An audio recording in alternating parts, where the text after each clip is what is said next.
Hi viewers எல்லோரும் எப்படி இருக்கீங்க? வீடியோ வந்து போஸ்ட் பண்ணி ரொம்ப நாள் ஆச்சு. ஸோ வந்து இது எதை பற்றின வீடியோனா, நான் இப்படிங்கிற இடத்துல தான் மஸ்கட்டில் இருக்கேன். ஸோ இங்கே வந்து தமிழ்ச்சங்கம் வந்து ஃபர்ஸ்ட் இயர் வந்து ஸ்டார்ட் பண்ணியிருந்தாங்க. ஆல்ரெடி வந்து கோவிட்க்கு முன்னாடி வந்து இருந்துதான். பட் நான் வந்து கோவிட் டைமில் தான் நான் இங்கே வந்தேன். ஸோ கோவிட் டைமில் நிறைய ஃபேமிலிஸ் வந்து அவங்கவுங்க ஊருக்கு போயிட்டதால் இந்த தமிழ்ச்சங்கம் வந்து அப்படியே வந்து ஸ்டாப் ஆகிடுச்சு. அப்படியே கலைஞ்சு போச்சு. இப்போ மறுபடியும் ஃபர்ஸ்ட் இயர் வந்து ஸ்டார்ட் பண்ணியிருக்காங்க. ஸோ அந்த ஸ்டார்டிங் ப்ரோக்ராம் தான் இது. பசங்களுக்கு வந்து அதில் வந்து திருக்குறள் சொல்கிறது, தமிழ் வந்து படிக்க வைக்கிறது.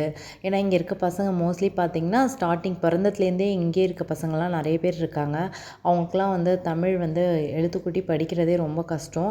குழந்தைங்களுக்கு மட்டும் இல்லை, பெரியவங்களுக்குமே வந்து நிறைய ப்ரோக்ராம்லாம் ரெடி பண்ணியிருந்தாங்க. சின்ன சின்ன கேம்ஸ், அப்புறம் பாட்டு பாடுறது இதெல்லாம் ரெடி பண்ணியிருந்தாங்க. இதை பார்க்குறப்ப எப்படி இருந்ததுன்னா, நம்ம ஊரில் வந்து கல்யாண ஃபங்க்ஷன்லாம் அட்டன் பண்ணால் ஒரு ஃபீல் கிடைக்கும்ல, அதே போல் இருந்தது. ஸோ அவ்வளோதான்.